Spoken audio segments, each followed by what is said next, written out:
du ñu def lu dul sóobu ci grand débat bi muy li nga xamante ni moom mooy arrestation yu bëri jamono ji ak manifestation yi nga xamante ne am na fii ak manifestant yi nga xamante ne tegoon nañ leen loxo comme ñu bëri ci plateau bi fii nii dañu leen bàyyi rek ñu daal di jubal si fii donc dañuy jublu ci ñoom rek bàyyi leen ak kàddu gi tey moom xam naa ni wax ji du bëri ñoom la ñuy bàyyi ñu témoignage ñu wax ñu li nga xam ne jot nañ koo dund circonstances yi ñu leen arrêté yan jafe-jafe la ñu fekk fële rëbës ak ñàkkul tamit ne am na ay doléances yoo xamante ne suñu mbokk jelmaan yi comme ni ko Aliou di waxee ñàkkul ne yooyu tamit également yónnee nañ leen ko alors kon damay tàmbaleeg waxtaan bi ak ki nga xam ne moom mooy Ababacar Sadikh Top ma bàyyi ko mu defal ñu un état des lieux complet par rapport ak situation bi. jërëjëf Pape. Vendredi 17 juin la coalition Yewwi Askan Wi dañoo defoon une demande une déclaration c'est important de manifestation à la place de l'Obélisque de 15h à 19h. préfet bi daal ne nanguwu ko pour deux raisons benn bi mooy nee na véritable trouble à l'ordre public boo xamante ne am na ci. beneen bi mu ne violation de l'article L61 foofu rek problème am na fa parce que préfet bu ne violation de l'article L61 waxul dëgg parce que loolu ñi mu koy waxal mooy yéen médias yi ça ne concerne pas l'acteur politique parce que kooku ci wàllu médias yi lay wax médias yi lay waxal ça n'a absolument rien à voir ak kii nga xamante ne moom mooy acteur politique bi mën a ay activités mais dafa bëggoon ci lu mu sukkandiku si tant est même que mu sukkandiku ci loolu mu suivre sax benn logique am mais logique bi suivre ko li tax suivre ñu ko mooy ñi nga xamante ne administration territoriale dimanche gis nañ Géejawaay waa Benno Bokk Yaakaar amal fa meeting une manifestation donc propagande dugg foofu également cela veut dire quoi que réew mi moom nañ jël wàllum justice teg fee quand il s'agit de la politique il n'y en a pas li neex Macky Sall ak li neex le parti état moo fi am et le seul fait d'utiliser le terme parti état ça veut tout dire parce que loolu mooy li nga xamante ne moo am ci réew mi ñu interdire li nga xamante ne moom mooy manifestation yi daan ne de 15h à 18h mënuñ koo may donc place de l'Obélisque à partir de 5h30 du matin cité Kër Gorgui ñu assiégé ko assiégé également Sacré-Cœur fi nga xamante ne fa la Barthélémy Dias dëkk cité Kër Gorgui mooy kër président Ousmane Sonko ñu ko assiégé ñenn ñi waa police lañ ak des éléments yu BIP ñeneen ñi waa gendarmerie lañ ñoo nekkee ci côté rond-point cité Kër Gorgui ñu assiégé zone boobu yëpp ci fajar gi képp koo xamante ne yaa ngi jëmoon côté boobu xam nga ne foofu mënoo faa jaar ñu tëj ko man à partir de 7h30 du matin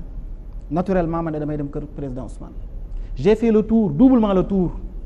fi ma mën a jaar pour dem kër Ousmane yëpp fu nekk ñu wërwaloo ma ne ma fii doo fi jaar ba je ne sais par quelle alchimie ma am fu ma jaar fekk gendarmerie bi peut-être dafa nekkoon au téléphone ma ñëw ne ko kër damay dem mu ne ma demal ci laa eggee kër Ousmane Sonko de 8h à 12h jëm 13h ñu am ñoo xamante ne dañ doon liggéey di daani ji seen doole ñu jàpp leen am na ci ay maçon am na ci ay garde rapproché yu président Ousmane am ñoo xamante ne bi ñuy ñëw rue bi jëm kër président Ousmane lañ leen wax ne fu ngeen jëm nga ne damay liggéey fooy liggéeyee kër Ousmane Sonko ñu dugal la ci oto yóbbu leen ne tu es en état d'arrestation. alors que manifestation bi sax c'était prévu l'après-midi commencé gul woon. c'était prévu pour l'après-midi le matin ñi nga xam ne dañoo xëy si woon war a xëy si liggéey si. am na ci koo xamante ne sax kër président Ousmane laa ko fekk bi 10h jotee mu ne man de xaaral ma dem bitig ba jënd lu ma ndekkee dem di jënd ji mburu dellu si waatu foofu lañ ko intercepté yóbbu ko loolu muy mbir moo xamante ne dund nañ ko démb ci procès bi gis nañu maçon boo xamante ne moom manœuvre la doonu xëy di liggéey le matin tombeeg mu jaar zone yooyu ñu jël ko yóbbu gis nañu koo xamante ne dañ ko intercepté ne ko foo jëm mu ne man dey bërëb sàngam laa jëm ñu ne ko sa carte d'identité mu génnee carte d'identité am ñu ne ko colis mu ne wii kon joolaa nga ñu ne waaw ñu ne ko jëlal yóbbu ñu yóbbu la gis nañu koo xamante ne papaam moo ko yónni ne ko demal dugalal ma Wave fi mu génnee dem di dugal Wave papaam ñu intercepté ko mu ne sam papaam a yónni teewul ñu jël ko yóbbu gis nañu koo xamante ne marchand ambulant la dafa demoon jëli ji matériel yu mu jënd ji woon fële nga xamante ne moom mooy Sandaga dugg ci taxi ak yeneen ñaari moromam policier bi ne ko non taximan bi ne ko mënuma jaar Colobane parce que foofu dafa xaw a tàng bàyyil ma jaar côté Médina rond point Médina la auto police arrêté taxi bi wàcce leen jël leen yóbbu démb ñooñu témoigné nañ fële nga xamante ne moom mooy tribunal lii seetlu la boo xamante ne am na ci loo xamante ne sama xarit Amadou Ba dina ci ñëw conditions yi ñu leen jàppee ñoom parce que dañ leen a fekk ci VDN bi le matin ñenn ñi début d'après-midi ci loo xamante ne ma nga doon xewee place de l'Obélisque ñu jàpp leen je sais que détention préventive am na mais arrestation préventive mosuma koo dégg ci suñu li nga xamante mooy suñu arsenal juridique damay jàpp ñii parce que damay ragal ne xëy na mën nañoo def sàngam lu ñuy def loolu gis nañ ko ci réew mi non seulement nga jàpp leen bu doon da nga leen a jàpp donte jàpp bi teguwul ci yoon sax ca ngoon sa nga baleen waay kon mënoon na xaw a oyof waaye dañ leen a téye du 17 au 29 au 27 démb ñooñu ñëpp def nañu 10 jours ci kaso bi parce que tout simplement ñii dañ doon xëy ji liggéey ji ñii dañoo xëy doxi seen soxla ñii taxaw di wax téléphone ñu jël leen jàpp Amadou Ba mi ci la bokk muy mbir yoo xamante ne seetlu nañ ko ci suñu ci la journée du 17 Pape ma continuer ci benn mbir bu doy waar Sénégal moom wax dëgg neex yàlla les forces de défense et de sécurité respecté wuñ Sénégalais yi fullaaluñ leen faalewuñ leen violence bi ñuy exercer ci ñoom ci terrain bi bu ñu dajeek ñoom c'est inouï du ñëpp nag mais am na ci Adama Diawara mii toog bi ñu koy jàpp dañ ko fekk mu taxaw fekk ñu jàpp Amadou Ba ñu ànd muy dem di laajte fi mu taxaw neewuñ ko téye en état d'arrestation de déedéet fi mu taxaw lañ ko fekk nga taxaw rek ñu lem sa loxo weñ ko bëmax la dugal la ci li nga xamante ne moom mooy ab oto ñoo ngi koy wax léegi gis nañ vidéo kilifa gi toog Moussa Coulibaly ñoom ay forces de défense et de sécurité jël ko dugal mbuus bëmax ko sànni maanaam ñoom dañuy wax ne ils sont là pour faire régner l'ordre ils sont là pour appliquer la loi alors je demande ban loi la ñuy appliquer ñoom ban loi la ñu appliquer ci toroxal doomu aadama ban loi la ñuy appliquer ci jël nit jàpp nu mu la neexee nañu continuer Amadou Ba bugguma sax di catégoriser parce que ñëpp a yam ci loi waaye Amadou Ba ñëpp ku nekk Sénégal xamoon nga ni c'est une cible il arrivait qu'on me dise que yow jàppal ne yàgg Amadou Ba moom cible ngeen moom xam na ko non seulement dañ ko fekk muy téléphone ñu jàpp ko dina ci ñëwaat dugal ko ci oto boo xamante ne fourgonnette la bu am ay matériaux yoo xamante ne c'est en fer lu ko mënoon a gaañ te waa ji di dawalee nu mu ko neexee ñu brutaliser ko en plus parce que lan sa téléphone doo ko fay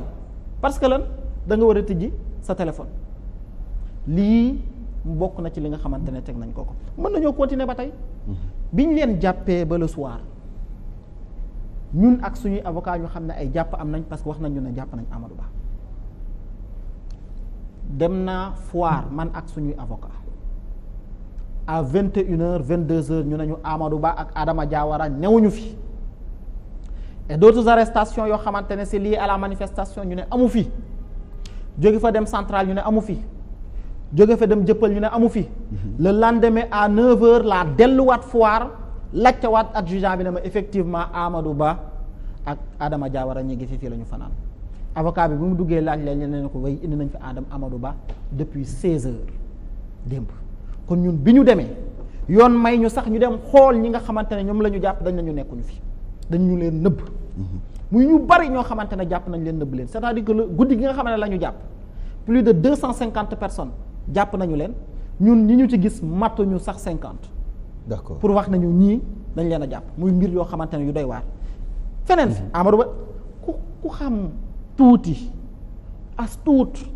ci wàllum droit xam ne Amadou Ba am na yoo xamante ne c'est élémentaire ci droit xam na ko kii boo ko jëlee ak ñeneen ñun jàppandoo nga bëgg koo auditionner sans la présence de son avocat su la bàyyee nga def ko c'est parce que moo la bàyyee laa bëgg a tegal dëgg sërëx parce que am na ci droit muy vice de procédure ñu forcer leen auditionner leen sans la présence de leurs avocats alors que d'après la loi ñoom dès l'interpellation ils avaient droit à la présence d'un avocat dès l'interpellation maanaam buñ la ooyee rek buñ la woowee rek wala buñ la jàppee rek yóbbu rek yow am nga droit am avocat seen avocat ñëw la veille ci guddi gi laajte diw anañu ñu ne leen newuñu fi moo tax d'ailleurs le lendemain Maître Tall yuuxu na fa ba sonn ñu téye leen fa 3 jours biñ leen waree jël jébbal leen ki nga xamante ne moom mooy procureur moom procureur biñ leen fa waree jébbal déjà ñii ñun xam nañu ne souvent foofu dafay yàgg boo duggee tribunal boo demee ci cave ba ñu ne nañ daw gaaw dem ci commissariat yeeg brigade yi jox leen ñu lekk brigade Foire bi ñuy ñëw ñii ñu ngi fa commissaire bi daane mukk il est hors de question Amadou problème mu ndox c'était un problème ci ñoom pour ñu naan ko Amadou Ba dina la wax sax beneen affaire peut-être dina ci ñëw bi ñu leen di jël si nan leen jël si ak ñan ñoo leen jël si ak ban heure lañ leen jël si ak conditions yi ñu leen jël si dina leen d'accord kon maa ngi ñëwaat yow foofu waaw fi ma bëggoon daaneele waaw parce que c'est important man personnellement bi ma xëyee dem brigade bu Foire jàkkaarloo ak ki nga xamante ne moom mooy adjudant parce que boobu chef de brigade bi ñëwagul ñëw na ko Amadou Ba ak Adama Diawara ak yeneen détenus yi parce que jàpp moon seen tur laa bëgg a xam bu dee ñu ngi fi nga wax ma